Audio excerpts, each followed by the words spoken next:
A big storm rolled through our neighborhood yesterday and took the power with it. And there I was, sitting in the dark, working by the light of my laptop screen. The emergency light I've been meaning to get fixed for weeks, barely doing its job. And the gas bottles I'd been meaning to refill, still empty. There's something about sitting in the dark and realizing what you actually need. And something almost amusing, the way the undone things have a way of making themselves known precisely when you need them most. Yesterday was one of those days. Not terrible, just one of those days where the plan and the reality parted ways early on. And by evening, the gap between what I'd intended to do and what actually happened felt very far apart. And I know I'm not the only one who has days like that. Welcome back to Unrushed, Less Stress, More Meaning. I'm Renelle, and today we're talking about choosing your hard. The idea of choosing your hard is deceptively simple. Life is going to require hard things from us. The question has never really been whether we'll face difficulty. The question is which difficulty we're willing to face. The hard of going or the hard of not going, the hard of saying something or the hard of being silent, the hard of change or the hard of staying exactly where you are. And neither option, I think, is painless, but they are not equal.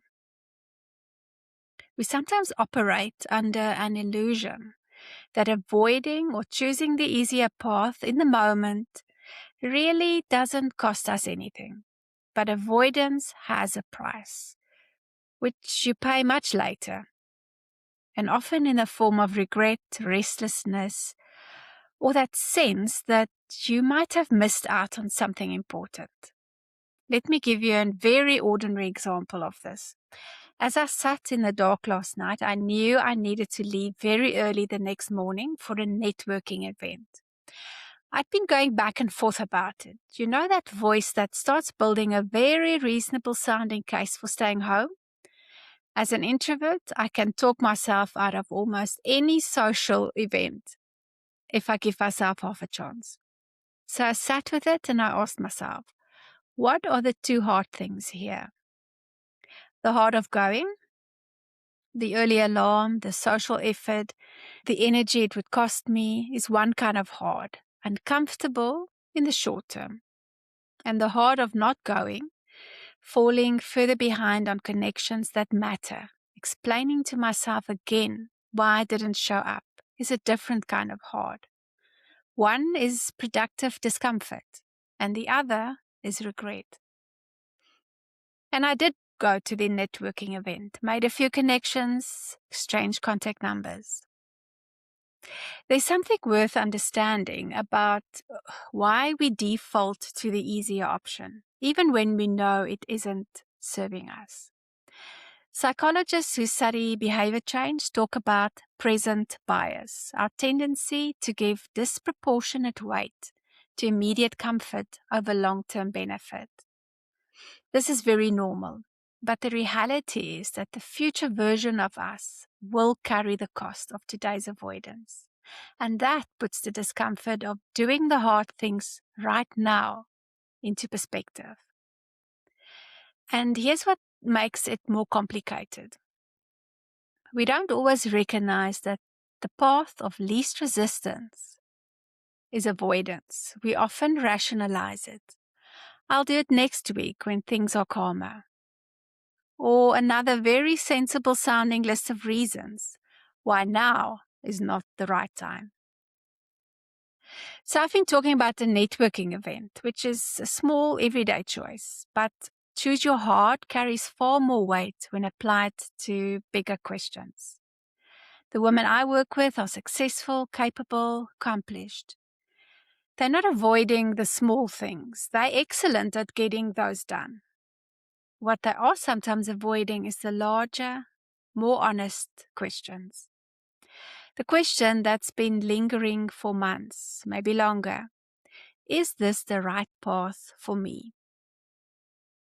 The recognition that the mountain they've been climbing, the career, the role, the version of success they've built their life around, was exactly right for who they were becoming, and may no longer be right for who they are now. And that recognition is one kind of hard. It requires honesty, and it requires sitting with uncertainty. Staying on autopilot for another year or 5, that is also hard. And over time, it can cause a growing gap between who you are and how you are living. Both are hard, but they are not equal.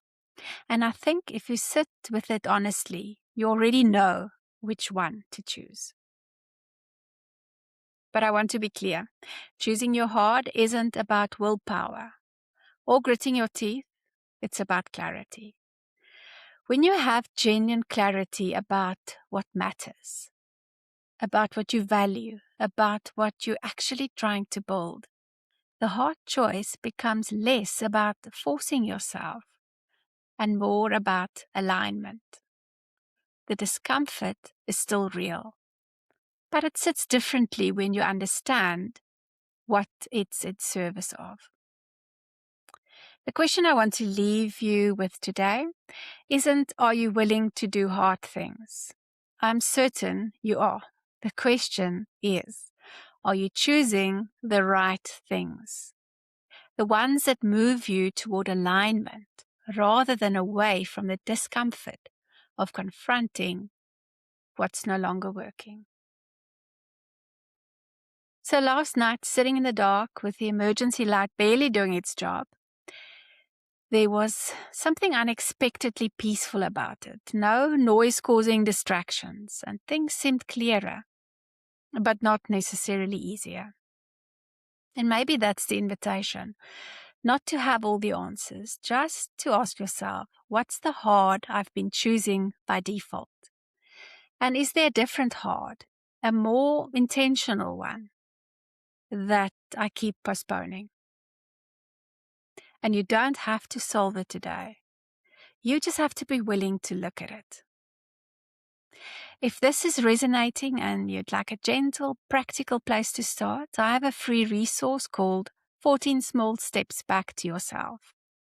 14 small, honest steps, not a program or a course, just a place to begin.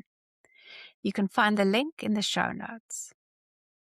Thank you for being here today. Until next time, remember, you don't have to do it all to live well.